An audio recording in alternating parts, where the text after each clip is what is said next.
What's up? What's up? What's up? Welcome everybody to another episode of A Stoked Podcast, creative talk with creative people. I am your host, Javon O. Stokes, writer, artist, entrepreneur, Comic-Con, creator of heat. That's right. Let's go. Creator heat, creator strong.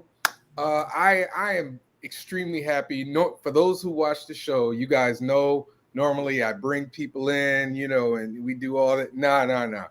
We got legends in the building.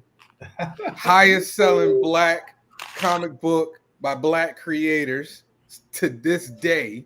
Even though people try and tell you that they not, because they can't prove it. These gentlemen can. We have the legend, one of my favorite artists, and I got so much of his artwork on my bookshelf right now. It's ridiculous. The one and only Larry Stroman. Woo! And the impeccable writer, Todd C. Johnson, creators of Tribe. Let's go. Thank you guys so much. Actually, he can't be impeccable because it's another guy who's impeccable.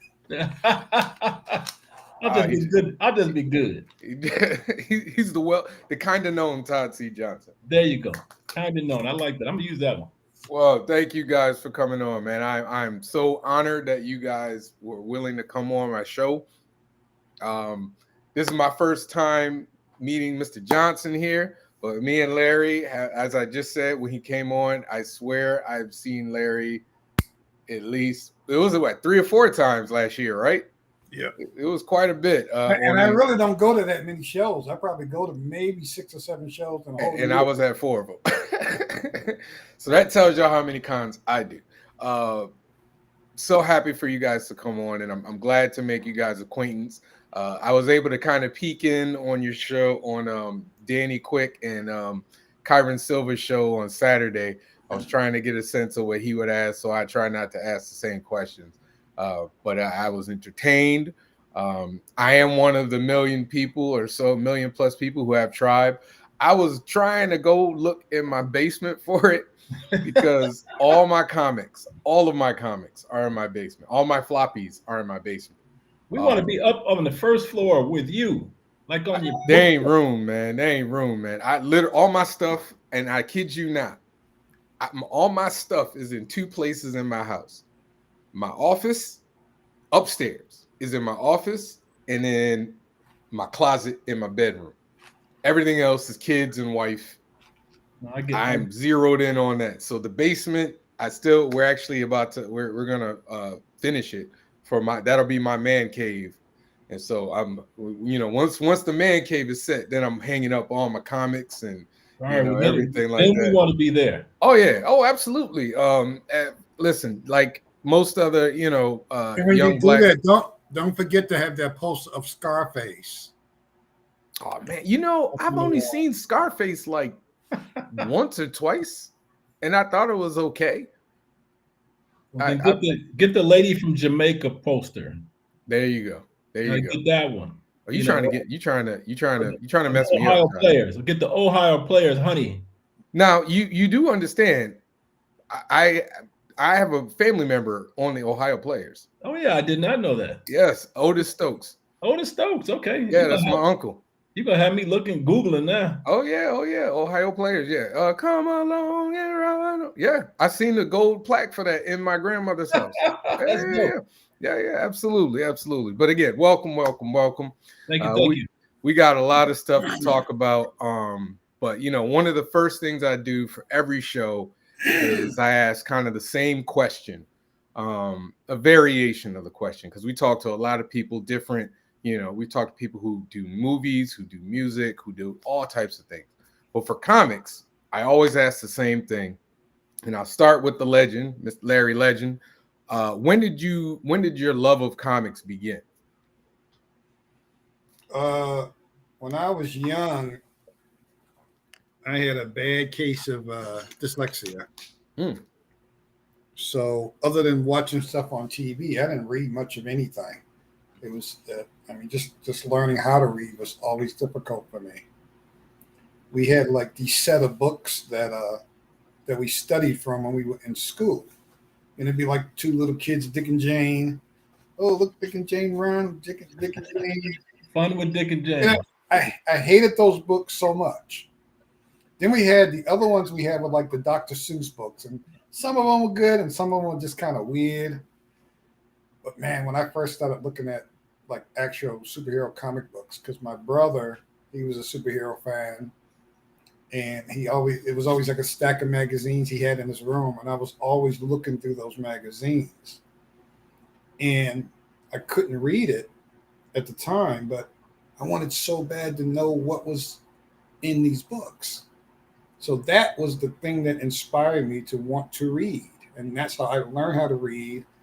To this day, I've always appreciated comic books for that reason, and probably read more comics than pretty much anything else I've ever read in my life. Join the club. We all in that club. If there was like a classic story like Treasure Island or whatever, I would try to find a comic book version of it first, because that was always far more interesting to me than the actual books themselves. What are they called? Classics Illustrated? Yes. Yep. I read a lot of those. Yeah. Marvel did that for a little bit, didn't they? And then there was those Gold Key. The Gold Key. I think, was the one. Yeah. Comic books too. Yep. There was a period of time in the 70s and the 80s and a little bit in the 60s that they were doing everything got a comic book adaptation. Mm-hmm. Like I didn't like Flash Gordon get one too, and it was like every movie, every book, everything. I like a lot of that stuff. Yep. I kind of wish they would do that now. I don't know how it would sell. The rock and roll bands and the comics was the thing that made me interested in learning about whatever the subject was, and then usually I advanced past the comic book and I actually went to study and learn about whatever that thing was. Right. It was Gold Key that used to have all the TV shows too, like Lost in Space and Sea Hunt and Moby Dick and stuff. They had all the stuff, I think I had one of those Lost in Land of the Lost. And what were those? The Black History books. Those were hot too. With the gold border. Right. Yep. I used to love it, especially like the Benjamin Banneker one. I'm dating the hell out of dude out there that was inventing things. I had that Benjamin Banneker one, the Hannibal. Yeah. So we started adapting a lot of the names and stuff for our characters based on stuff that we were inspired by at some point. Okay. Todd, when did your love of comics begin? Well, I had two older brothers that collected comics, so comics were kind of always around the house. You had always had comics to read, but when I came up, comics were like 12 cents. So that was just a common thing when you went to the store with your parents or whatever, they'd grab you a couple comics, just to keep you quiet. Yep. I think my first comic was that I personally owned was Hulk 115 with the big head leader. Hulk, he had that rubber stuff he was trying to trap the Hulk in when he was working for the military. Was it purple? It was like a purple with little spots on it and stuff. Yep. And Hulk would try to spring against it, that was my first purchase comic. That was mine for 12 cents and some candy. You still have it? I've sold all my comics now. Okay. It's a funny thing. I used to own. I just sold my comics just to get in the mood of, it's a weird thing. Like creative wise, you have to get in a space. So it's all you have to clear clutter. So my thought was to just get rid of everything. I just sold my toys, my comics, and a million other things that I collected are not even comic related, just to clear space in the house and just clear my mind of all this other, what I call clutter. Nobody else would understand that. My wife does. And she was happy to get rid of clutter. I believe it. It's, the creative process for me is just to get clear again, and then I can accumulate that again. That's just purchase. Well, the thing also with when we came up is that there was no collective mentality, period. Yeah. You just simply read a comic book until it fell apart. So if you like the comic, you just love that particular comic. Whereas now, a lot of times people buy comics because they think they're going to be of some value at some point. They were really of no physical value other than the fact that we liked them. Right. For me, if I spilled some paint on it, if it got ripped, the dog shoot it, the cat shoot it, it didn't make any difference to me. I'd just go to the store and get another one. You know? Yeah, the collecting of it almost became a little bit of a disadvantage on the creative side, because you depends on how long you've been collecting. After a while, man, those white boxes are everywhere. I mean, at one point when I opened a store with my partner Hassan, and then Larry became a part of it, and we grew to like 4 stores. And then once we closed, man, we had thousands of comics, man. It's like, where are you gonna put all that stuff? Where you gonna put? See, y'all understand. See, you understand why they all in the storage for me now. You get it? It's like crazy. It's funny you talked about how like your books, like you just read them and they get dog-eared and everything like that. My dad gave me Death of Phoenix, X-Men 137 or whatever. Yeah, that's where he gave it. He gave it to me as a kid though. Yep. So I can't tell you how many times I read it. I read it till it was damn near disintegrated, cover falling off, everything. It wasn't until I got older where I realized what I had done. And so I am perpetually upset with myself as a child. But you know what? That's always the case, that one man's trash is another man's treasure. Yeah. It will always come along with something that has value from another time. You'll look around your house and stuff and you'll say, oh man, this little robot that you have, somebody you played as a kid, now is worth $300 or something. It's everywhere you look, something has value to somebody. Well, I usually tell people the story about how I, when I was probably about 6 or 7 years old, I went into some local little corner store, and I was hanging with some friends of mine. I went there and bought myself some candy and whatever it is I was getting at the time. So as we're getting ready to leave, my friends, they take off running out of the store, and this comic rack catches my attention. So I'm there looking at these comics because of all the great color and stuff. But then one particular comic book caught my attention because the coloring of the uniforms were different than everybody else. It wasn't flashy colors and stuff. And one of my friends is yelling, "Come on, Larry, come on, let's go." So I left. So all these years have been going by, and that's been flashing in my mind every once in a while. I'm like, what was that comic book that caught my attention? And I kept thinking about it. And then maybe about a year or so ago, I realized it was X-Men #1. Sitting on this comic rack for, like Todd says, 12 cents. But that candy that I wanted to get was more important than that comic book because it didn't have value like that, other than the fact that it was something entertaining. Yeah. And I kept saying, man, one of these days I'd like to see whatever this is. So the very first time that I went to a actual comic show, and it was just in this tiny room, but I had never seen that many comics in my life. It was just amazing. Hung up on the wall were all these whatever rare books that there were, older books. And at the time, those rare books cost the same amount as a regular comic book does now. Yeah. But I couldn't see spending $5 on a book. That was just too much money at the time. Oh, and yeah. I thought maybe 12 at the time. I said, that's too much money. So I took that $10, $15, $20 I had, and I went around and I bought a bunch of 10-cent, 5-cent comics, half ripped, torn apart, and I walked out with this big stack of comic books. And I really enjoyed just going through those comics. But now I think back, man. Could have had it. When I was 7 years old, I should have bought that X-Men. But who even cared about that? Put it in plastic. Even though there was no plastic to put it in, I should have just got some, like, I don't know, aluminum foil or something. That's a Back to the Future moment. Think about this, Javon. When we were coming up, there was no plastic bags, there was no backing board, there was no white boxes. People were putting their comics like in grocery bags, like stacking them up and like just throwing them in a corner. I had mine in crates. Yeah, man, nobody cared. You traded them with your friends and they rolled them up and put them in your back pocket, took them to school.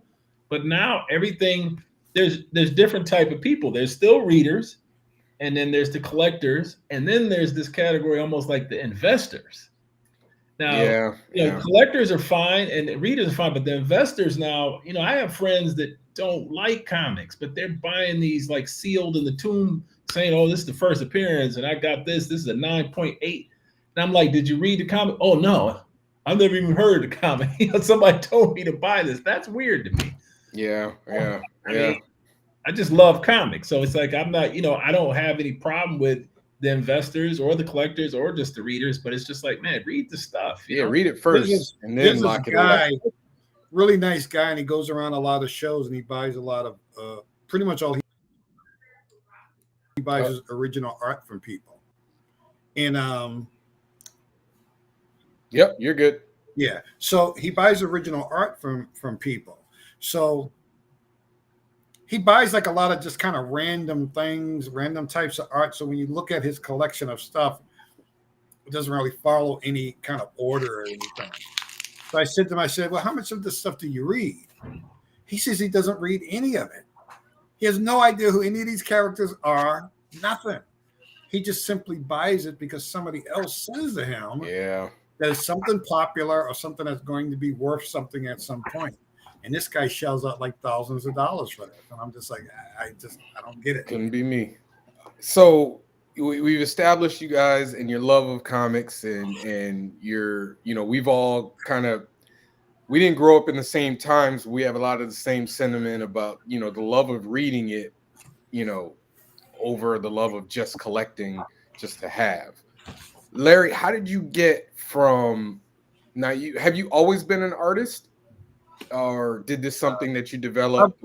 I've always drawn, always been an artist. My mindset has always been just wanting to be an artist. I mean, at one point I wanted to be an American Indian. It didn't seem to work out. So, interesting career choice. Okay. The art thing was one of the only things that I ever stayed with. No matter how much time, no matter how many things, what I went through, or how many friends I had, that was always, in the end, the one thing that I always stuck with. And probably since maybe about, I don't know how long, I've been interested in comics specifically since about 7 maybe. But I was in a bookstore around the age of about maybe 13, 14. And I bought these two, what they now call graphic novels, but they were just kind of these books of reprints of old Marvel comic books, usually like the first issue of whatever character it was. So I remember walking out of the store, and I'm walking down the street and I'm flipping through these two basically graphic novels, and these things only cost like $6 a piece. So I'm flipping through these things, and I remember looking at two specific ones that caught my attention. One was the first issue of S.H.I.E.L.D., Marvel S.H.I.E.L.D., and the other one was the first issue of the Silver Surfer. And as I'm looking at this, I said, this is what I want to do for the rest of my life. Having no clue, no idea what to do or how to go about it or anything. I looked at that and I said, this is what I want to do. When it gets you, it gets you. So here it is. I keep forgetting how old I am. Am I 62 or 61? 62. I'm 62. And still, that's all I want to do. Comic book stuff. I was saying, I was telling somebody else. I was on a show recently, and I was talking about. Oh no, it wasn't a show. I was on a comic book panel, and I was talking about how the desire to make comics is a sickness, but it's not like an evil sickness. But it's this thing that you have to do. Like if you don't do it, it actually negatively affects you. I think that's what separates a comic book artist from just a regular artist. Regular artist doesn't need to make a book. They don't need to draw a comic book. They can draw a cover, or they can draw, whatever, and be cool with it. They don't have a need to do it, to make this story, to tell it in a pictorial form. And so when I hear, you say this is something I have to do for the rest of my life, it's like the sickness got you, right then and there, you got it. You're talking about when you go to sleep, when you wake up in the morning, Yeah. you're thinking of, man, it'd be a good idea to do as a comic book. Yep.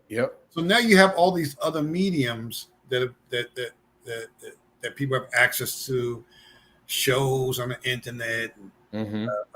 all a million stations to watch movies and stuff on, all kinds of stuff. Yet that thing, comic book, is still the thing that you want to do. I have a good comic you keep showing, Larry. Hey, it's a beautiful comic, man. That's a year of my life right there. That's that Heat boy, Heat #1. You still get it. VisuallyStoked.com. Let's go. There you go. So I have this good friend, and he likes to draw, and he finally retired from his job, and he wants to get more into comic stuff. But for the time that he's been drawing comic related stuff, commissions, posters, whatever, he feels that he hasn't really gotten a lot of respect from people that throw shows. Mm. And I said to him, I said, but you have to remember, to most of the people that throw the shows, you're only defined by the comic book. That means until you draw actual comic stories, you're just a guy at a show just doing pretty pictures. Mm. And in the comic industry, it doesn't matter how good you are at pretty pictures. You gotta do a story at some point. Even all the guys who are famous for being painters of covers and all that kind of stuff, most of those guys did quite a few stories. Yeah, absolutely. So Todd, you, from what I remember hearing, you owned a comic book shop.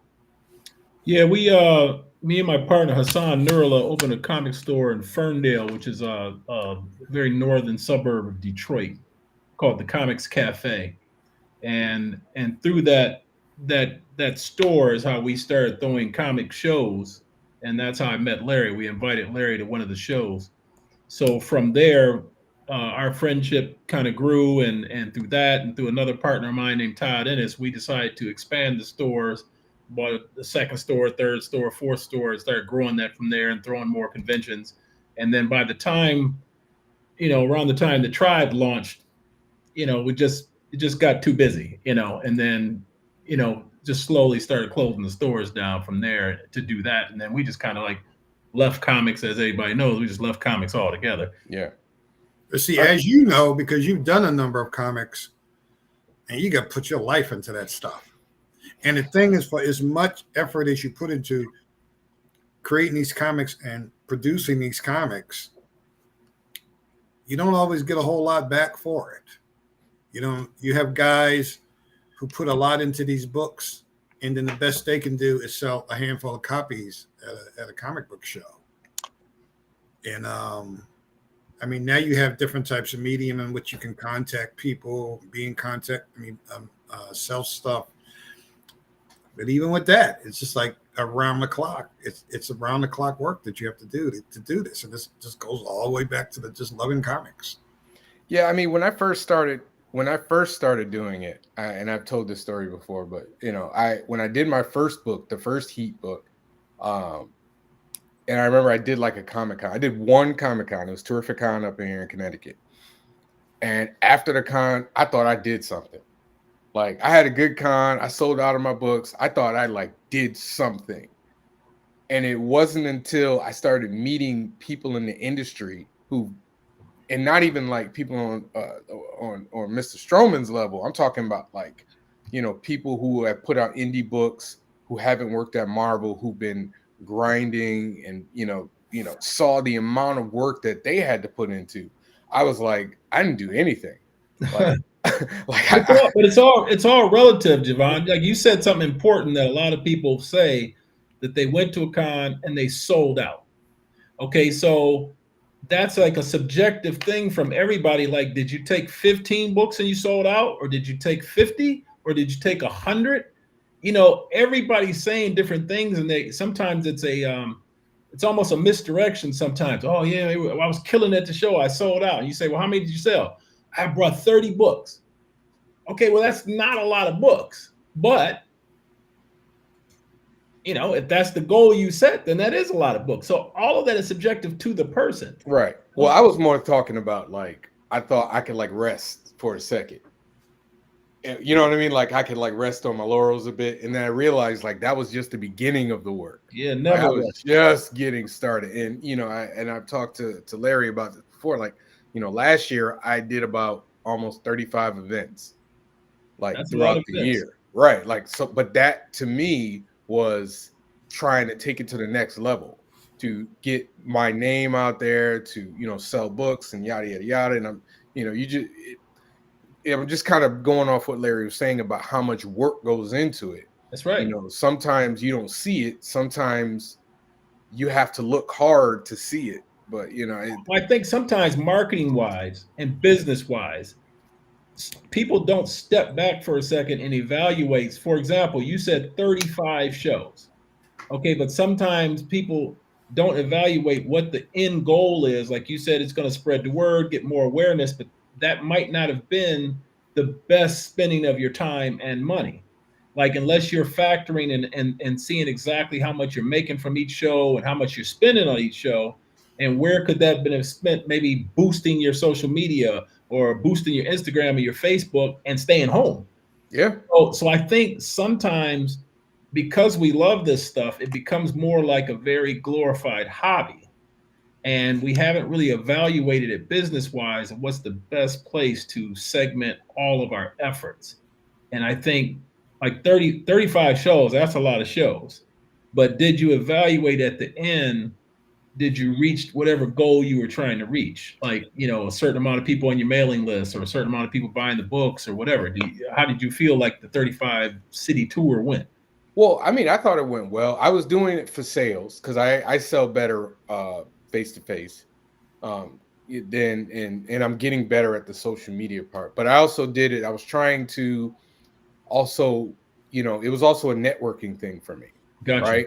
Like, it's that like, me meeting Larry and then seeing him multiple times, I can, speak with him and talk with him and, build, relationships here and there. On top of that, and that works because if you called me, I would never answer the phone. Very true. I don't answer the phone to anybody for the most part. True. But that's the thing, Javon. At least right. you still evaluated that you have this purpose. And I think broadly, not just about you, that I don't think everybody thinks about that.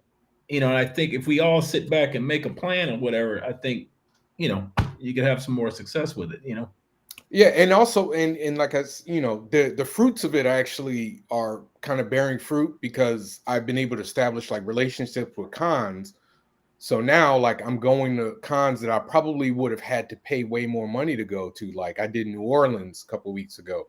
I'm doing MegaCon, next weekend, and I don't have to like pay for a table or pay for this or pay for that. But I wouldn't have been able to do that if the promoter didn't see me like 4 or 5 times last year. True. Go, okay, so he's about that business. So that's a point. You reached a point where a promoter feels like your presence there has value added. Right. So that's when you start getting like a free table or being invited. Because they say, okay, if I invite this guy turns a certain amount of people will come to the show to see him and interact with him. That's how it all works. Well, I was supposed to go to this one show once, pretty good distance away from where I lived at the time. And at the last minute, the guy I was supposed to ride with, he couldn't make it. So I had called the show to let them know that I wasn't able to make it because I didn't have a ride. So one of the guys who was running the show, he was talking to me on his cell phone.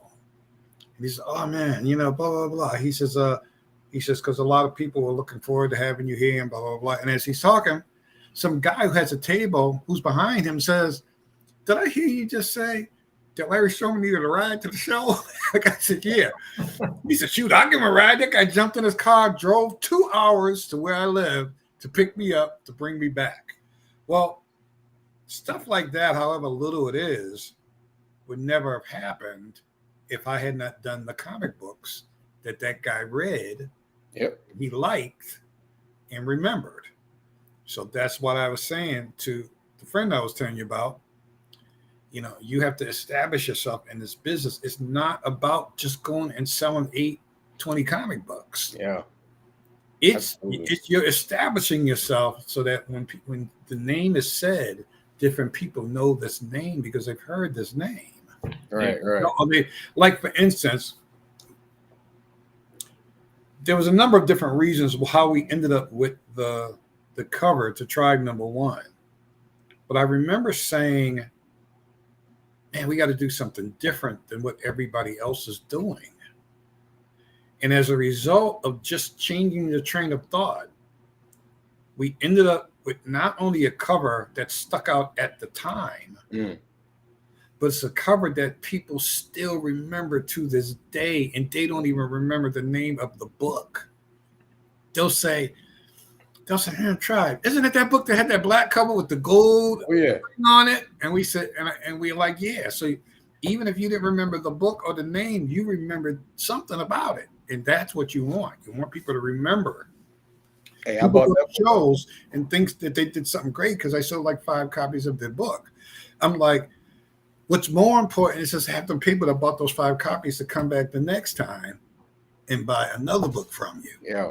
That's the goal, is to get people to continue to look forward to buying whatever book it is that you're doing. Hey, listen, I bought that book off that cover. I ain't gonna lie. And that was back during Image, where Image books was like $2.50. Yeah. They were like $2.50, $3. And you could still go in with like $10, $20 and come out with a nice stack of books. I bought it off that. So one of the things that I'm glad at is, for all of the so-called gimmick books at the time, our cover was not considered a gimmick cover. To this day, people don't say, oh, that was one of those, that's just what everybody was doing at the time type of things. People just say, yeah, I remember that book, the one with the black cover. The one with the black cover. And Javon, I know it's been 30 years, but thank you for your purchase. Hey man, you're welcome. You're welcome. Hey, listen, if you would tell me back then that I'd be doing this right now, I would probably think younger me would probably think older me is really cool.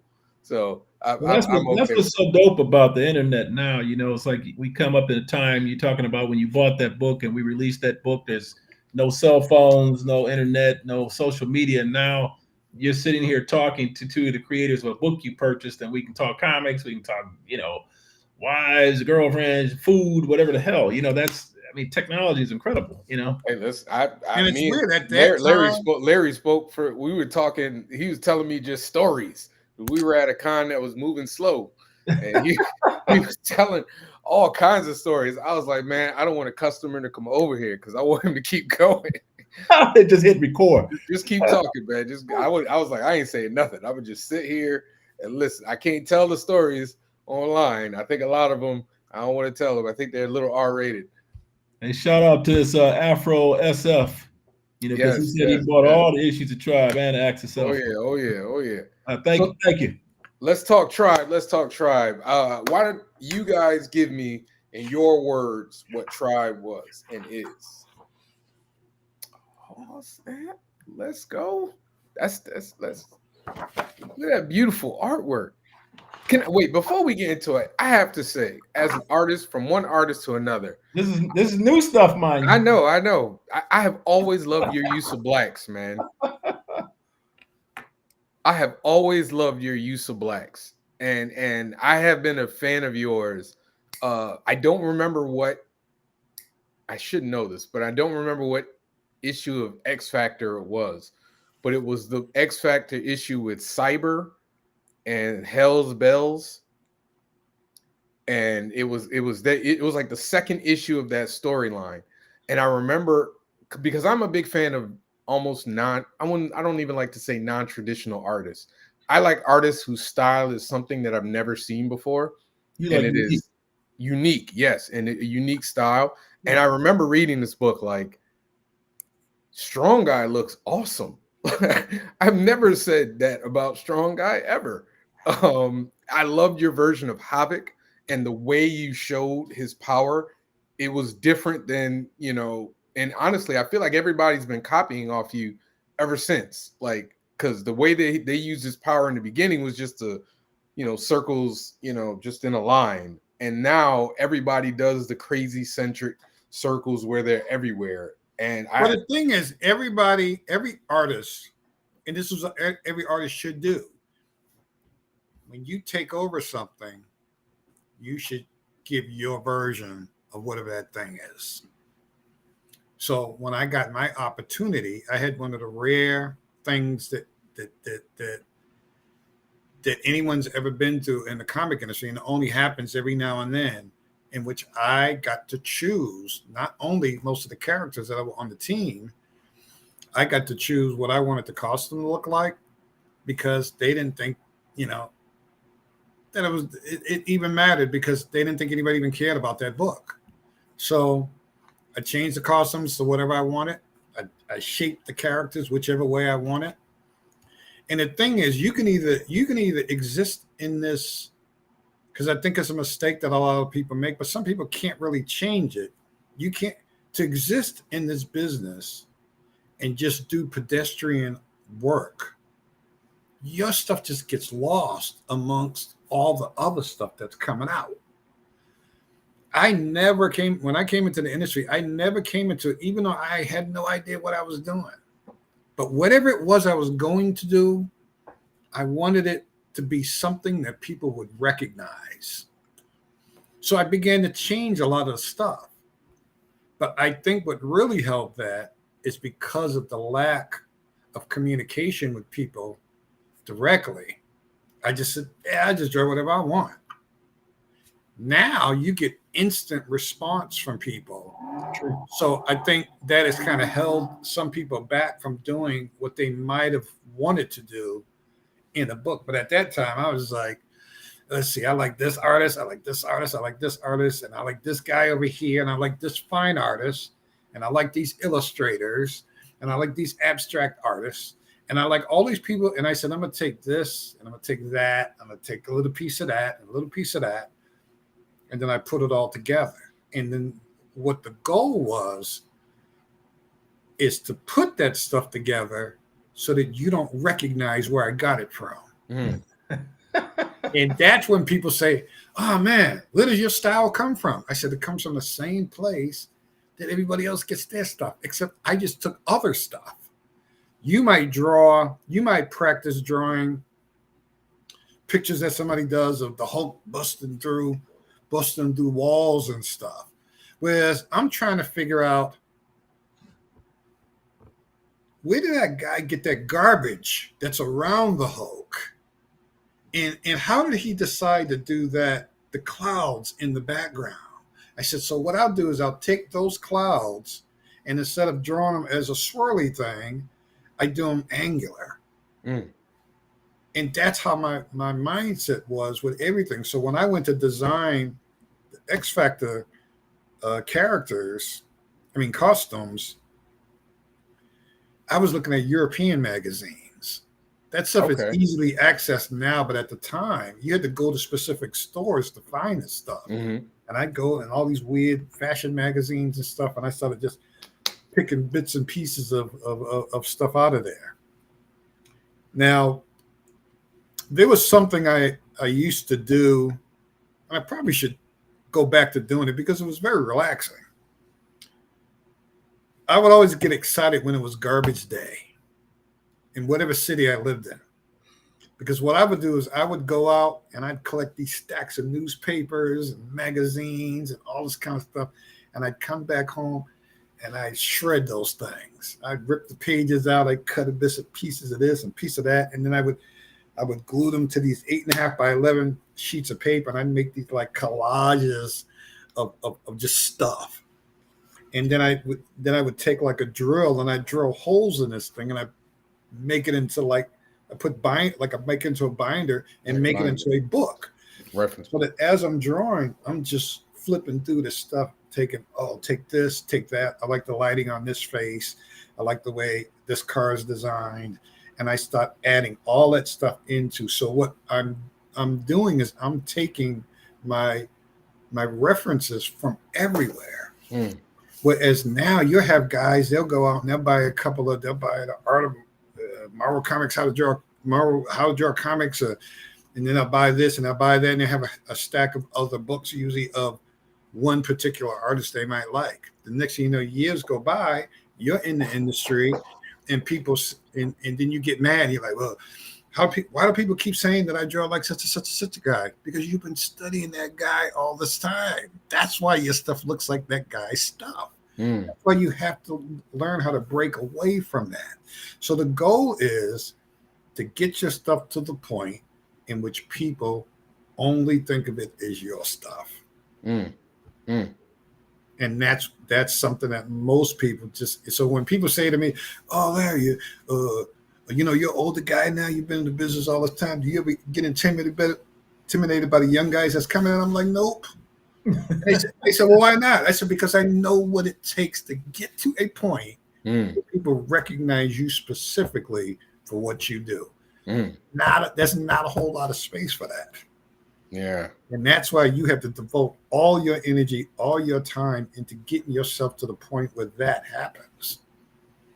So if there's one particular artist that you like, you need to break away from that dude and study some other artists, add some of their stuff in, add different kinds of effects in. And now we're in the computer age where you can do anything. You can find anything. Man, People don't do it. I could literally listen. I could literally listen to this all day. Yeah, I'm not gonna lie to you. People will sit there and they'll take a piece of paper, and in the middle of that piece of paper, they'll draw like a little head of a character, and they post it online, and nobody wants to buy it. Oh, how come nobody wants to buy my stuff? Because your stuff looks like amateur stuff. You don't want your stuff to look like amateur stuff. Put a foreground in there, put a background in there, put a car in there, put a window in there. Let people look at your stuff and think, man, this guy's stuff is good because he can draw all these different things. But yet people hold back, and I say, oh, I can't do this and I can't do that. But then, what if I had my appointment to go up this comic company, that comic company, and they didn't hire me? Well, they didn't hire you because you're not giving them enough stuff.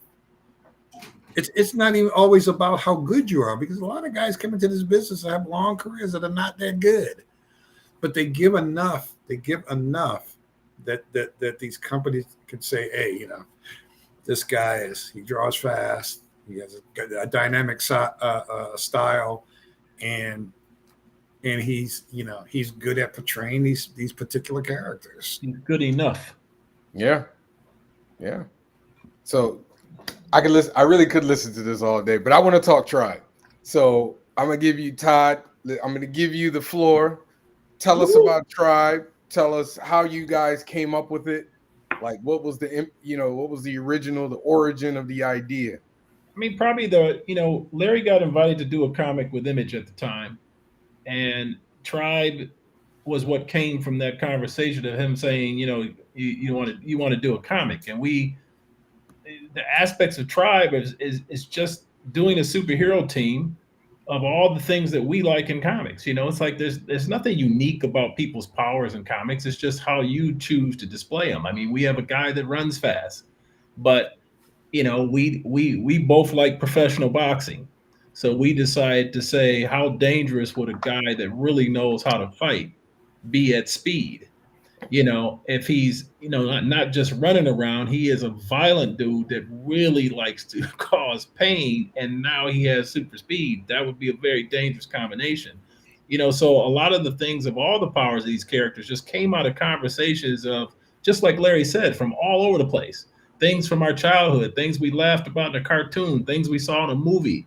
We have an invisible guy, we have a strong girl, we have a guy that turns into liquid metal. I mean, it's there's not very many powers that can be done in comics that are going to be any different now. People are fast, people fly, people are strong, people can get cold, people can get hot. But it's how you decide to tell the story and put them in the environment you put them in is what makes it interesting. Actually, and a lot of times you don't tell this kind of stuff to young people because it's backwards. But the creation of the book didn't even make any sense. What it was we just talked about wouldn't it be cool to do this kind of character? Yeah. So then I did these drawings, a series of drawings. And we went to shows and we were showing people these drawings with no concept of what we were going to do with the drawings. We just asked people, what do you think this would be? And somebody said, oh man, that guy looks cool. He looks like he could like knock down buildings. And that guy looks like he could do this. And that person looked like they can do that. And then we would go back and say, well, okay, well, let's have this guy do this. Because that's what people at the show said. Right. So they didn't know that they were contributing to what we were doing as far as the story. But again, like what I was telling you with the drawing, it's the same thing when you do the story. You're like, well, I could just do a story. I could just do a comic story, a superhero story. But then most of the people that read these books, they would just find this kind of boring. So you say, so let's just do this. Let's do that. And wouldn't it be cool if this happened? It's like, oh, yeah, I had this crazy brother. He used to do this, this, and this, and this. And they're like, oh, yeah, I had a friend. And he did this, this, and this. And I know these guys, and they spent time in prison.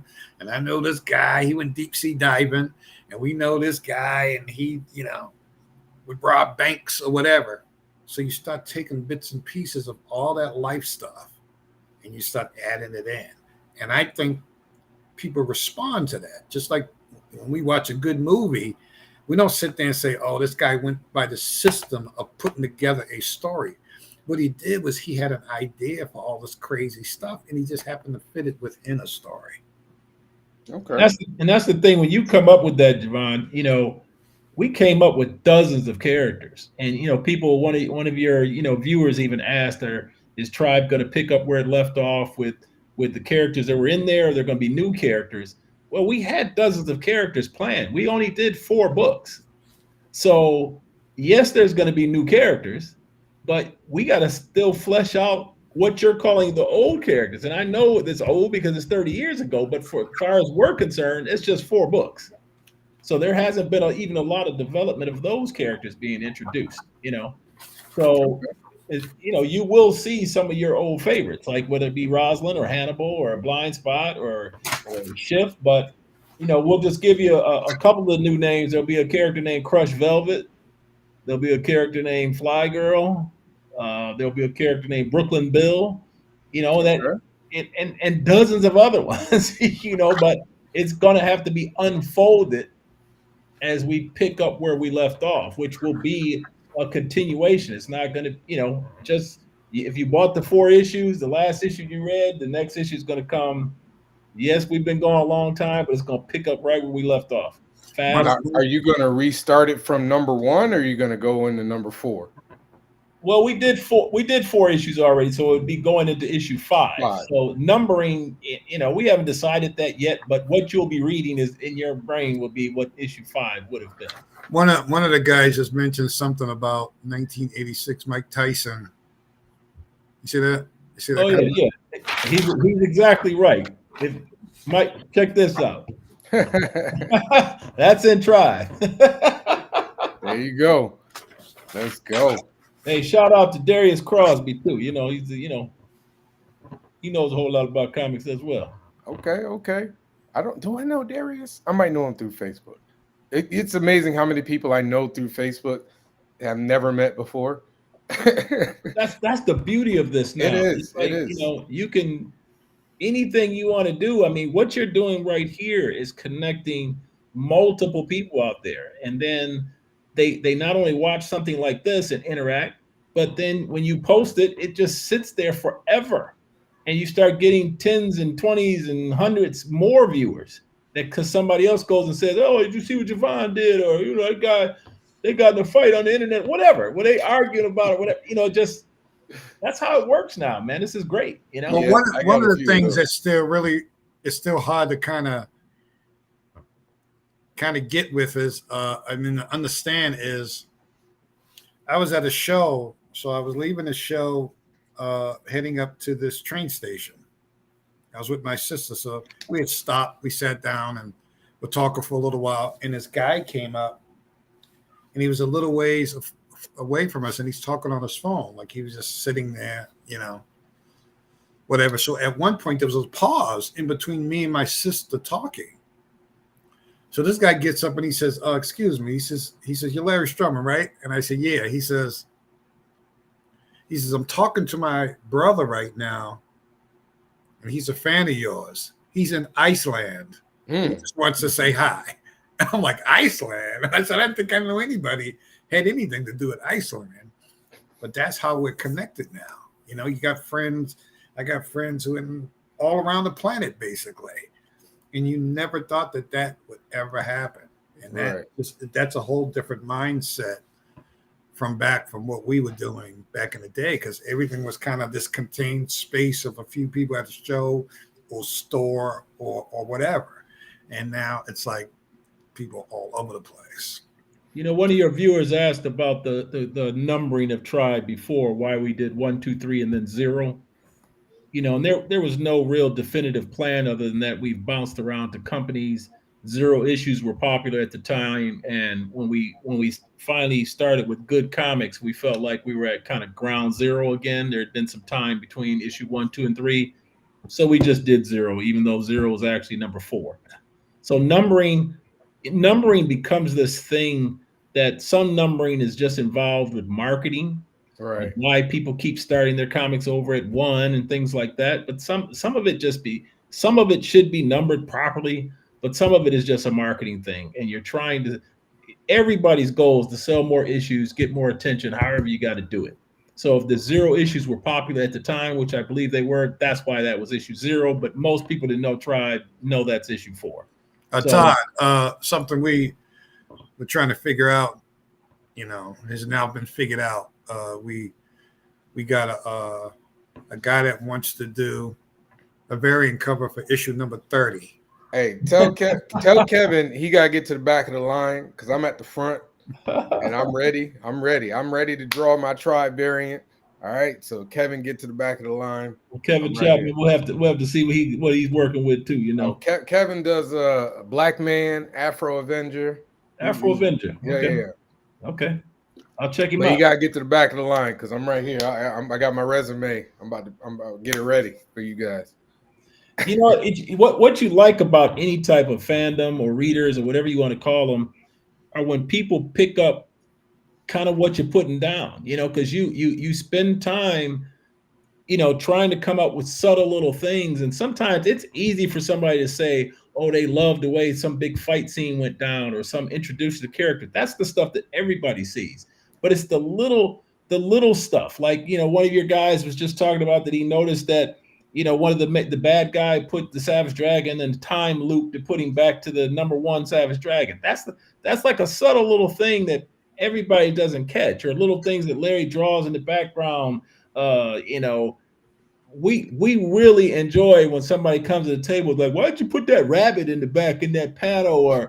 Or we noticed like when they pulled away in the car, they were playing a George Clinton song or something like that. Because that's just funny little in jokes and little things you're doing. You're hoping people get, you know, because you're trying to connect. Everything in comics, everything is in creativity. Whatever you're doing, whether you're doing pottery or paintings or whatever, you're still trying to connect to the audience that you don't know even exists yet. That's where the whole thing comes from. Every artist is still trying to project something. This is who I am. This is how I feel, and I want you to enjoy it.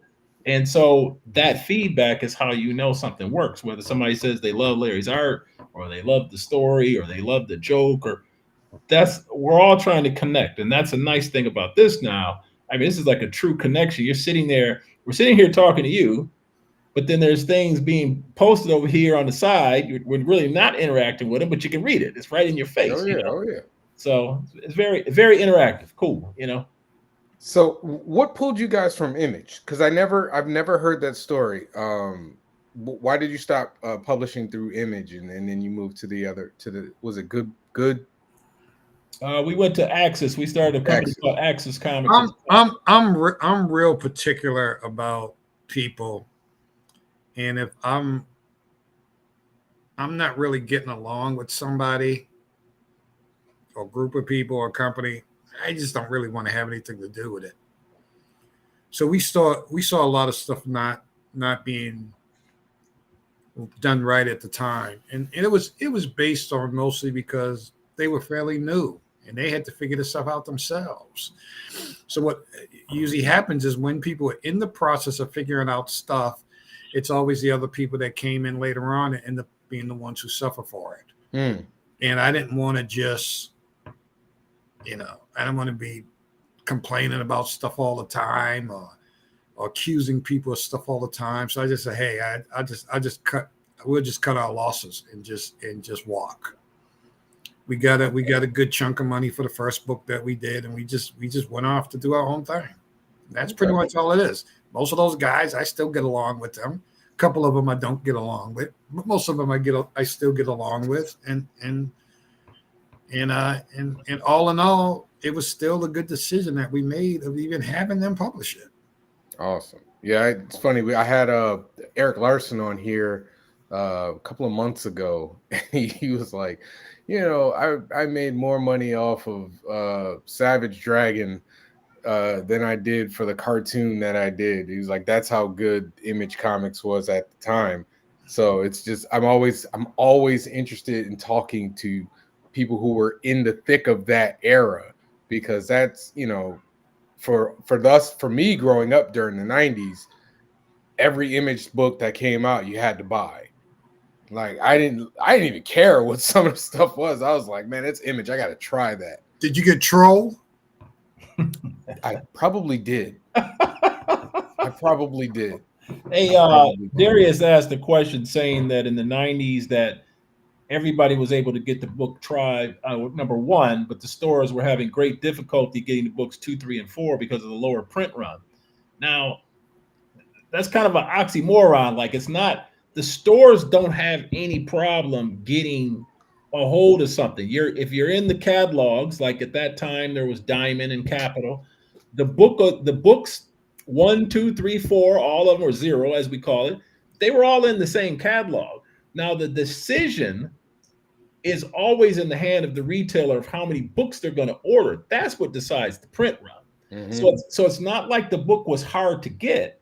They decided to necessarily, like when the book was with Image, let's say I'm store number 1 and I'm going to buy 50 copies. And then when we're not with Image anymore, same book, same creators, they decided, oh, I'm going to order 10, or I'm going to order 5, or I'm going to order whatever. So of course the book there's less copies.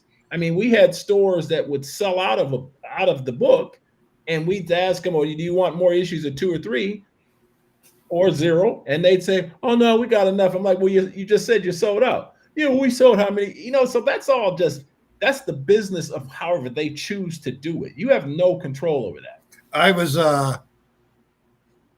visiting a girlfriend of mine at the time who lived down in Tennessee. And during the time that I was down there, I was going to be doing a signing at one particular store. So I figured, well, since I'm down here, I'll just go around and see if I could hook up with some of the other stores, and hit a couple of stores that weekend or whatever it is. So I go to this one store, and I was speaking to the guy about maybe coming and doing a signing at the store, whatever. And he says he'll speak to the owner. So I came back, I think the next day or something, to ask him if he spoke to the owner. And the owner says, and he says, yeah, I spoke to the owner. He says he's not interested in carrying any of your stuff. And I said, well, why not? He says, because he doesn't want to support a black company. So I stood there and I turned around in a circle. My books were all in the store. They were all, they were everywhere. My Marvel stuff, the Image stuff, all stuff was everywhere. So I'm like, I said, I don't get it. It doesn't make any sense. And I was like, all right. So I leave the store. So I'm signing at another store the next day. And it was jam-packed with people going outside, going down the street or whatever. Some guy comes in, he works his way through the crowd. And he says, hello, Mr. Stroman, I'm the guy who owns such and such a store. See, he doesn't know that the other guy told me what he said. he said, "Oh, I wanted to know if during the time that you're down here, you can come do a signing at my store." And I was like, "Yeah, I'm gonna be busy." He says, "Oh, you wouldn't be able to do it?" I said, "Nah, I'm gonna be kind of busy this weekend." And I didn't say nothing bad to the guy or anything like that because he was still selling the books in the store. He just didn't want the book that we published because it was now a Black-owned company.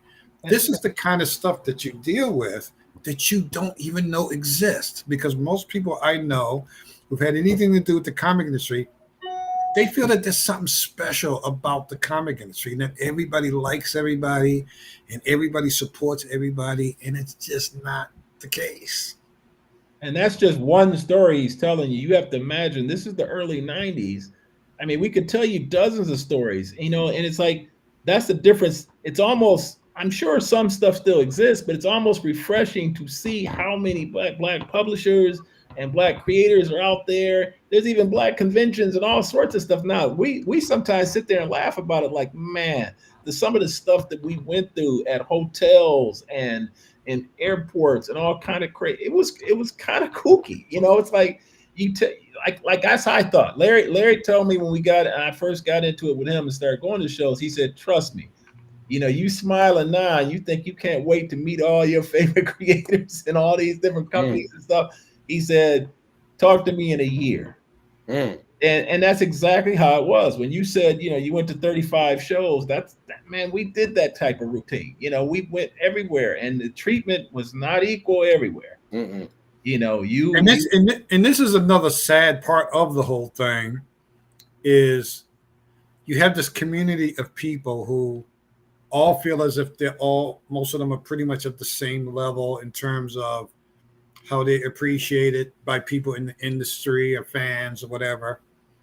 And you go to show after show after show. Hey man, I ain't seen you in a while. How you doing? And everybody's selling their 10, 20, 30 books at the show, whatever. But then somewhere along the line, you get a hookup where you're now doing something major. And you're now going to be put in a whole nother level of books being sold. So now suddenly all those guys who are friends of yours, they're walking away from you when you're trying to talk to them, and they don't call you anymore or whatever. So you end up in this point where it's like, okay, well, I'm not getting respect by the bigger people in the business, but I'm not getting respect from the people who I was friends with. So It's like, I just feel like I'm just kind of here by myself. And that's how it was for us for a long time. When we were publishing our own stuff, it was like we were just out there by ourselves. Well, I want to ask this question. I've always wanted to know. You were doing work around the same time as a lot of the guys from Milestone. But was there ever any discussion about you being a part of that, or did that not even cross your? I was asked to be involved, not to be in charge of anything, but I was asked to be involved in terms of doing a book for Milestone practically in the beginning. I remember seeing when they were just putting those books together for the first time. But when it came down for us to do the Tribe book, we had to pick what would be the best deal for us in terms of sales and all that kind of, and still we still really wasn't sure. Right. We just, for some reason, just felt that was the direction to go at the time. And even for all of the negative stuff we might have dealt with in the process, in the end, that was the best decision that we made. And even after we did decide to do Tribe with Image, we still proposed a different book to Milestone It was called Slam Bang.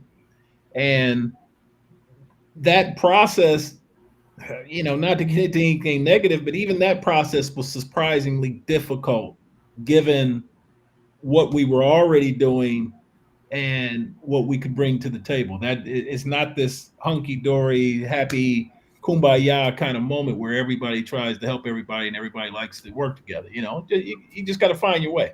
I mean, I'm gonna ask him. Was the disconnect or the dispute from the DC side or from the Milestone side? I don't know.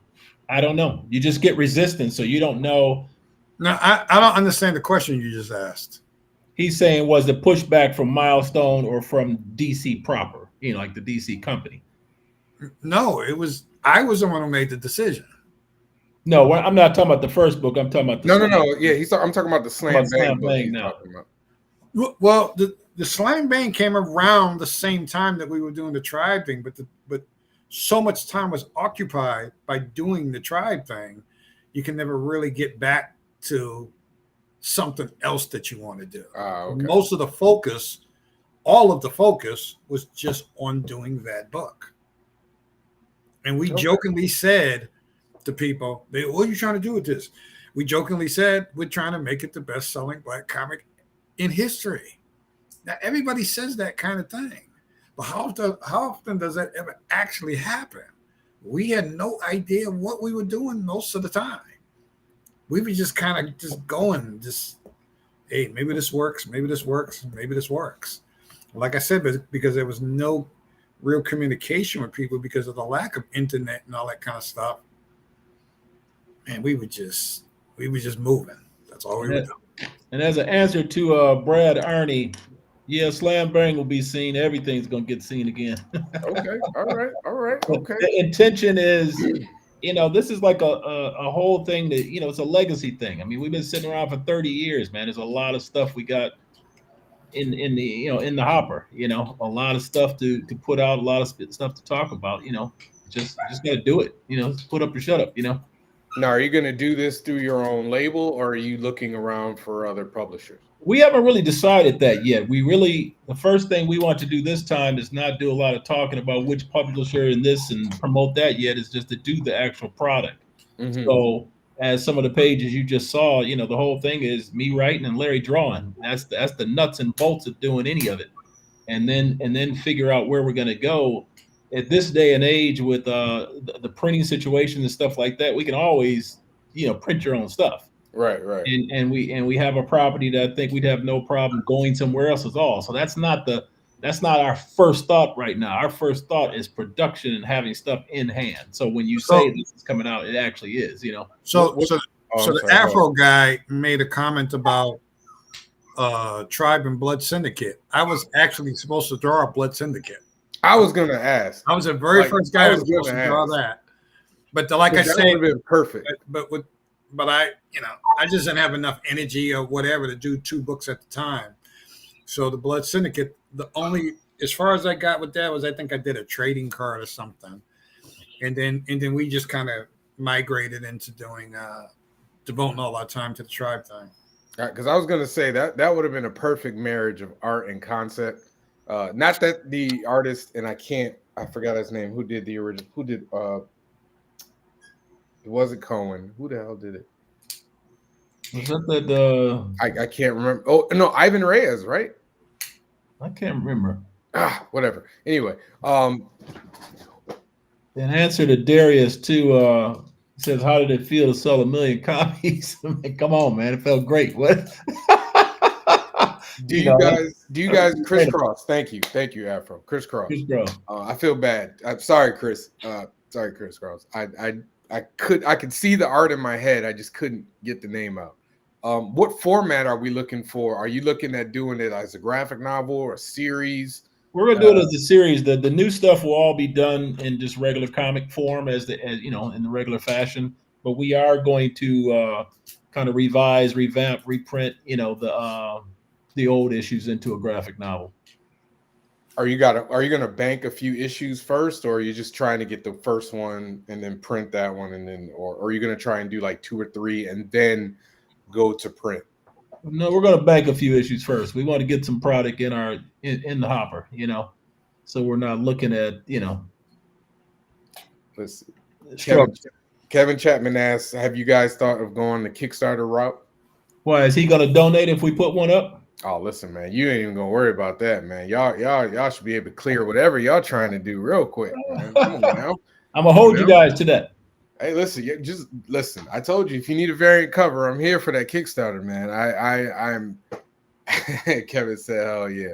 Remember that, Larry. Kevin says he got 95 cents on that first Kickstarter. he need change. He got $1. He got 5 on it. He got $1 and he need change. What were your Okay, so one of the questions is the how did we feel about doing the million copies? You don't really know what to feel because you can't see a million copies of a book being sold. So, but what happens is that you're just kind of struggling along, trying to keep your head above water, money wise, and you're just moving, and man, I remember being so tired, just going to shows like every single week after week after week. And I remember at one point we went to like shows every week for like 8 months straight. This is all year round. This is from one side of the country to the other or whatever. So you don't really have an idea until that day when you get that check that says how many copies you sold and what your percentage of whatever that is. Now, of course, we completely disagreed with the way a lot of the money was paid out to other people who had something to do with the book, because we felt they got overpaid. But in the end, shenanigans. He got a chunk of money. I got a chunk of money. We went on a nice cruise. We bought cars.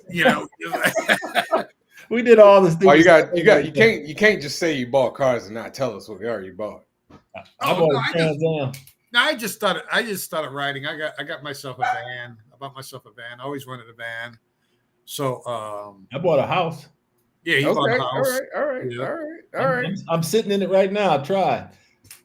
And I probably Larson said the same thing. Larson said one of his books paid for his house, and he is not moved. and I probably brought like maybe half of the gangster rap CDs that came out at the time. Yes, he did. Okay. So when you guys were going to all these events and stuff, did you feel like there was a large Black presence there supporting you, or was it a mixed? No. Well, the thing is, most of the time when you go to shows, I mean, it's a little bit different these days. But back in those days, most of the shows you go to might have had 2 Black guys walking around. Yeah, there was that's about it. I think the Black guy presence, just to use as the term you just said, I think the Black presence was more present in the stores, and you didn't always see that. We didn't know what was being sold store to store to store. So we did feel that, like, we felt that more later with the advent of the internet, that all of a sudden that you feel the love that, in all these different groups and stuff, and people sending us messages and stuff long after we were gone. We're talking 5, 10, 20 years later, people just hitting you up like, hey, my name is Javon Stokes, and I just want to let you know, just to use your name, it's stuff like that. You're like, man, I haven't talked about this book in 20 years. Where were you before? Right. He's like, I saw your Facebook. I just want to know if you that guy or something like that. I'm like, so at the shows at the time. Todd, let me cut in for a second. This guy right here, this Keith Cross guy. Yep. I like his stuff. Oh yeah, Keith is an amazing artist, man. Yeah, I like his stuff. He was on the show last month, I think, or 2 months ago, I believe. Amazing. Keith Cross wants to do a pinup, Larry. You gonna let him do a pinup, man? Kevin Chapman eventually, yep. Javon wants to do a pinup. Shoot, let's go. Let's just do a whole book of pinups. Hey, I do a pinup, I do a cover, whatever. So it's interesting hearing you say like you didn't feel like a Black presence because you didn't see it. I'm just saying you didn't feel it. You didn't see it. I mean, we went to shows, it was mostly white folk. When you went to the stores, it was mostly white folk. There wasn't I think we owned the only Black-owned store that I even knew at the time. I mean, years later, after we were long gone, I remember reading an article where there was a young lady, I believe, on the East Coast, Philadelphia or something, opened one of the first Black-owned stores by a sister and stuff, And now, I just talked to some brothers in Chicago, Blurred's Underground, that opened up a store in Chicago. Man, that's like unheard of, you didn't have any Black stores, Well, I mean, even me growing up, like in the 90s, like I didn't know a lot of people who did. When I met Todd, I think he was the first Black guy I knew that had a comic store. Yep. I didn't know there were Black people reading comics when I was growing up. That's funny. When I was in elementary school, and I know, Larry's talked about this on the other con. I would have people like make fun of me because I read comics, and I'd be like, whatever, I read comics, whatever, I don't care. And it wasn't until like maybe even like senior year that I started interacting with people who liked comics that were black. And then it was like I went to SCAD. So when I went to SCAD, then it was like, there wasn't a ton of black people there, but they all was interested in some degree to the to comics. But look at how it is now. Like I belong to a couple Facebook groups. Like one like sticks out. Like it's like I just kind of found them randomly. The Black Comic Lords. Oh yeah, really shout out the Black Comic Lord. Yeah, and I told I started to interact on there, crack a few jokes, talk about comics. Man, I'm sitting there looking at these numbers. There's like 48,000 people that are part of this group. I mean, that's like unheard of back in the 90s. First of all, there was no internet, so you wouldn't even have known. So you wouldn't even know that there was this groundswell of interest of people calling themselves blurs or bleaks and whatever. I mean, now the black fandom thing is impressive. It is very impressive, and it's more unified now that nobody's embarrassed about ain't hiding their comics in their book bags and stuff for whatever else people did. So back to your question of did we feel it back then? We feel it now. And we don't even have product out right now. We feel it now. And that's why we feel it's kind of like an honor to even be on a show like this or any people that have expressed interest, like people talking about they want to do a cover. The honor is ours, man. This is our legacy 30 years later that people remember something that came out your head or came out of Larry's hands drawing something of stuff we just joked about in my basement or at work or talked about on the phone or faxed back and forth. People don't even use faxes no more. We were communicating sending pictures and drawings by fax.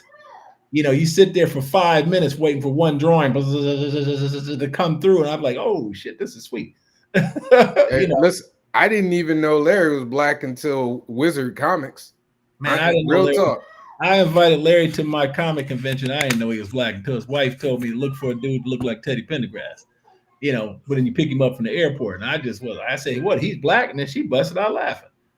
I didn't know either. I remember they did. He didn't know I was black. They did the top 10 list, top 10 artists, and I remember that's like Larry Stroman, X Factor, Tribe. I was like, Larry, he's black. Because I made the top 10 list of Wizard. Yeah, I don't ever remember even seeing it. Because you want to know how I know? Because the picture that Todd sent me of you guys, the profile picture with the beard. Oh yeah, like it was a similar picture. It was a very similar pic because you had the beard too, but it was dark. It wasn't gray, right? It was a similar picture because I remember, and it said X Factor and Tribe. I was like, see that, Larry? You somebody, man. You made the Wizard top 10. So the thing is, Wizard was an important magazine of the time period, but yeah, I never really cared for Wizard. Sometimes it's just things you do because they're part of what's going on. But I wasn't a big fan of that magazine. Why not? I'm just curious. I'm not going to talk about it here. Okay. I'll tell you at some point. I'm gonna make sure I come back to that. I enjoyed Wizard because it helped me learn about an industry that I wanted to become a part of. Because like you saw a book and you're like, I got to do this. I wanted to do comics, and then Milestone came along. And then when Milestone came along and I realized that everybody that was doing those books were black, to me, that was like a go sign. That was like, you can do this. Like, it doesn't matter. Because, I was seeing Wizard and I was seeing, I think Wizard predated it just a bit. And every artist was white. And then I saw, a whole line of black comics. And that just literally, like, it sent me down the path how I got here. I tell people all the time, the first Heat book that I ever did with the cover is an homage to Static, because Static changed my life. Icon, Hardware, all that changed my life. And then finding out you guys were, a lot of you guys were black. To this day, I learned that MD Bright was black like 2 years ago because somebody told me he was white. I learned that MD Bright was black. but you guys, Dennis Cohen, Christopher Priest, from a writing perspective, there's a legion of you guys that I learned after the fact, that were Black, that influenced me and pushed me to want to do this. That's why representation is important, Oh, absolutely. I mean, I can't thank Larry enough, because that X Factor book that I read so much constantly influences me, because I struggle with the style thing, because I don't think my style is very like house style for Marvel or DC. It's very, I've told people before, but stop thinking of Marvel and DC, man. Well, no, what the conversation I had, the gentleman was like, look, you can do two things. One, you can try and turn your style into what they're looking for, and you probably hate yourself. Or two, you can keep doing your style until until you make enough noise that they want your style. And that's the thing, man. They don't know what they're looking for either. I mean, there is a house style sometimes of just standard stuff. But if you look at some of the breakthrough artists, including somebody like Larry that have been at Marvel or DC, absolutely, obviously they weren't looking for the house style. They recognize style, good style. Marvel put out this book called the Marvel Tryout Book. Yes. I forgot how much it cost, but I think they sold like, I don't know, just a number of thousands of these books. So after the people, did all the various parts of this book, and they would mail it in, they had people who would look this stuff over. Oh, this guy's stuff might be good, and this is not that good, and they would do this. Now imagine doing that with like 5,000 of these books. After a while, you're just getting tired. You're tired of looking at the stuff. Right. You just like shoot. Now imagine now somebody trying to come into the industry, and there's 150,000 people trying to do the same thing that you do, that you want to do. You have to do something that makes you stick out amongst all those other people. It's not good enough just to be good, just to be able to know how to draw, just to be able to know how to tell a story. There has to be something unique about what you do in order for it to, somebody to catch somebody's attention. Okay. A quick answer to Kevin Chapman. We lost it. Oh, hold on. We got him back.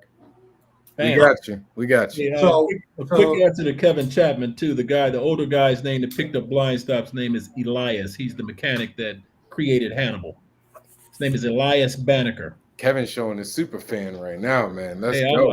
I'm with it. Oh, let's go. He made me have to think of the name. We put it together from two names of two Black inventors. One Benjamin Banneker, and the other one is was it Elias McCoy? Elias McCoy. So whenever you heard that expression, the real McCoy, that's who the guy was. Oh, really? Because apparently his mechanical skills were so bad that people would say, well, if you got something good, it must be the real McCoy. I did not know that. I just learned something. We still sprinkle a little Black history in there. Here we go. That's all right. That's what we got to do. Are you guys, because we're running towards the end, are you guys planning on doing like a bunch of different events, Comic-Cons? What do you guys have planned coming up, not including just the book coming up? We have a convention, which will be me and Larry's first convention together in over 25 years here in Detroit at the end of February. That's the Great Lakes Con. Okay. And then from there, we're doing the Three Rivers Con in Pittsburgh sometime in June. We're probably going to do, we're definitely doing the inaugural event for the Atlantic Con that's being thrown by Greg Burnham and Duran Flood. I wish I was going to be there, man. And from there, obviously we're going to be working on the book, man, as far as any shows or store appearances and stuff like that. That's all as people reach out to you. And we might even throw our own conventions.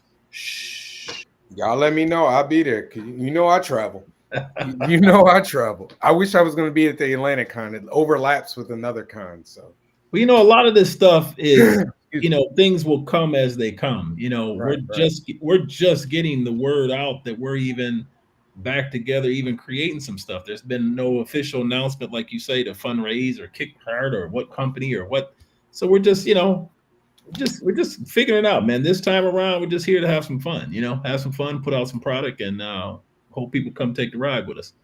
Now, do you have like a date in your head that you want to hit? Right now, we're just saying spring, but when we make the announcement, obviously we'd have to say a real Larry date. just shook his head like, no. Yeah, we don't have a real date yet. We got stuff to do right now. Okay. Now, Todd, are you working on anything else other than? Todd, you see, we're gonna have our first cosplayer. Oh, okay. That's Kevin. Kevin will show up in a leather jumpsuit. It's not a cosplay. That's just what Kevin wears. There you go. Like, that's not a cosplay. That's just what he wears. There you go. Now, Todd, are you writing anything else, or no? Not right now. I mean, this is gonna be my first comic in years, man. So I gotta do this first. Now, do I have a whole bunch of ideas just like you up in my head? Sure. Slam Bang being one of them. There's lots of stuff. We're gonna take it easy, pace ourselves, and have a good time rolling it out, man. All right. And Larry, are you working on anything else other than Tribe, or is Tribe your sole focus? Just like 150 million commissions and pinups.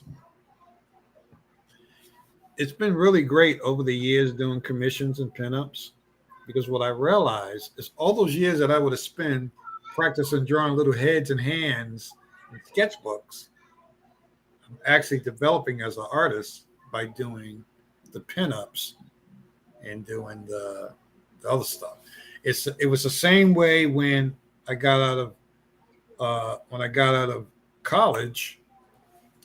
I had a choice of either working as a draftsman, which was so completely boring to me,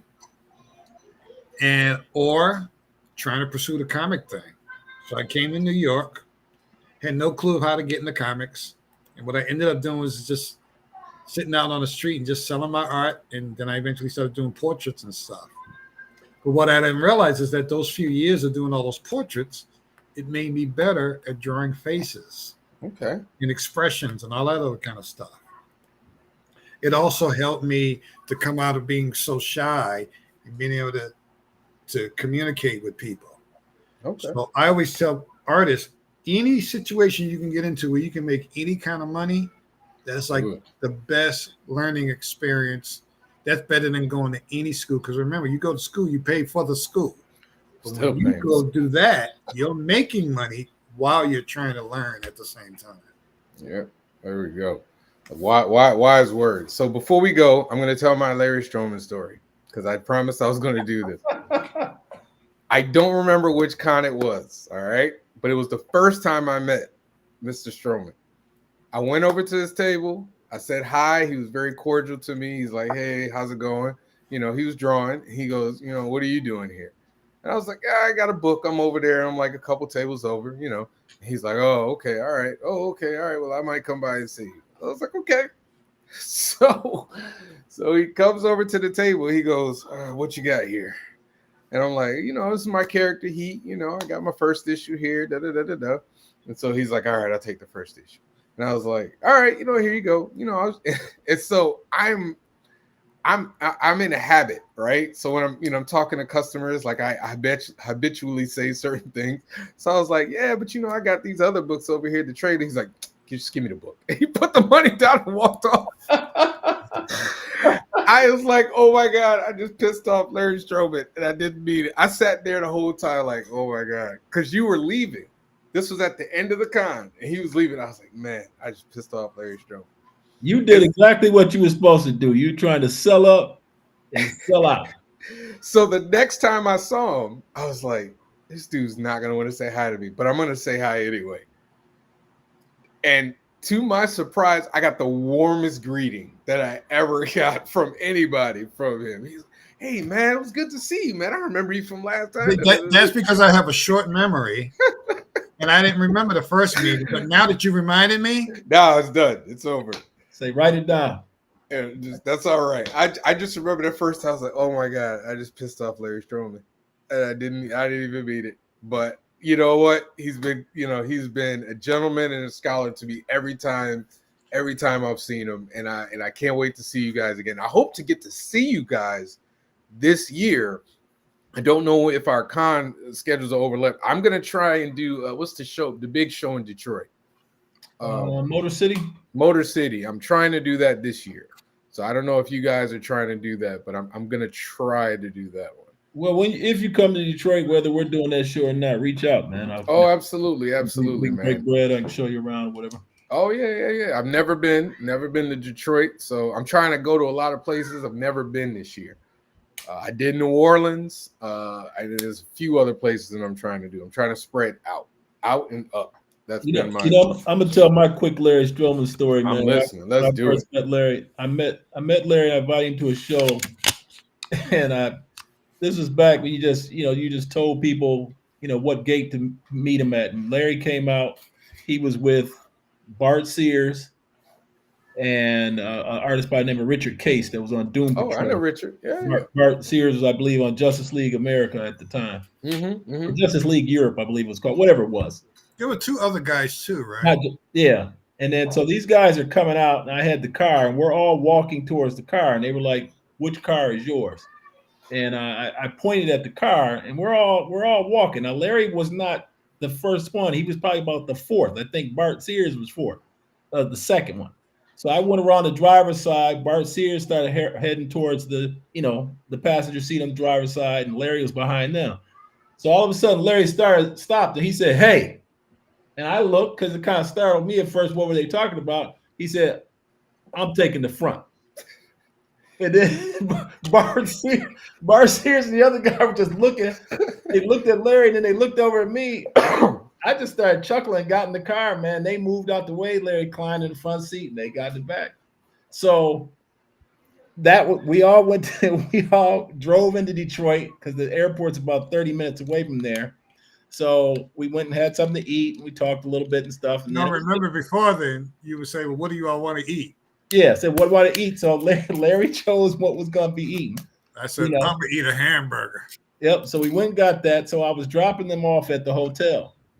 So I asked them all. I said, "Do you want to do anything else? You want to go out? You want to go downtown? Whatever." They were like, "No, we're all tired. Blah blah blah blah. We're just going to go on in." So I see them all go in. I see Larry go in. I see Bart go in. So I started to slowly pull away from the hotel. So all of a sudden, I hear like, "Hey!" So I look through the rearview mirror, and I see Larry come like jumping, like running, and he jumps in the front seat again. He said, "Let's go somewhere." I said, "I thought you said Well, he said, "I was just trying to get rid of them dudes." So man, let's go downtown. So I busted out laughing. He said, "Let's go downtown." We went downtown and we were laughing, and went and got some stuff and stuff like that. And I said, "I like this guy. This guy is funny." And now here you are. Yeah. So we've been laughing ever since. And now here you are. Hey, listen, the lesson is give rides to comic book creators. Like, trust me, I've done it myself. I gave a ride to Christopher Priest. Make your own fate. Yeah. Thank you guys for joining me so much. Tell everybody where they can reach you, communicate with you. Let everybody know your social. We obviously can be reached on Instagram. I'm at Todd Johnson Brand. There's also a Tribe at Tribe Comic. And Larry can be reached at Larry Stroman 635. Awesome. No, what is that? What is that? That's your Instagram. No, it's 575. 575. Wrong number. The meaning to that number 575 is that it was the address of Marvel Comics when I first went to Marvel Comics. Okay. It's 575 Madison Avenue. Okay. Sometimes you see it in old comics and stuff, but that's why I have that. Now I know. Now you learn something new. Getting old. All right. Thank you all for joining my show. I appreciate this. Was awesome. You guys have no idea how much of a treat this is for 15-year-old Javon Stokes. So when the book hits the stands, we're coming back on, right? Hey, listen, man, y'all have a standing invitation whenever you want to jump on. All you just reached out to me and we made it happen. So there listen, you go. You guys are ready. Whenever you're ready, I'm gonna have my you like doing the same thing, showing the book. No, you're gonna have a signed copy. Oh, listen, man. If I can get in my basement and find that tribe book, I'm gonna find it before I see Larry. But if I go in that basement, y'all might never see me again. No, we truly appreciate it, though, man. Thank you on your show and you sharing your brand with us. Thank you. I am honored to have you guys on, and then I hope to see you soon. Thank you all for joining. Thanks for the guys who are watching. Absolutely. Thank you to the audience. You guys have been great. Great questions. Can't wait to see Kevin in his blind spot leather jumpsuit with earpiece and a Hype Club shirt. Looking forward to it. I will take pictures, and they will go on social media. Tell Kevin I am going to be looking for that 95-cent donation. No tax. There you go. Thank you guys for another episode of A Stoked Podcast, Creative Talk, Creative People. I am not going to be on next week. I will be at MegaCon. So you can look for me the week after, but enjoy. Have a great weekend. Have a great next 2 weeks. And you know what? I might broadcast from MegaCon if I feel like it. But it is Orlando. That's a good idea. We'll see. Yeah, hey man, I'll be tired at MegaCon when the show is over. I'm Rest ready. I got a 5-year-old, man. Like I gotta get my rest when I can. I got you. Thank you guys. Have a great weekend. All right, brother.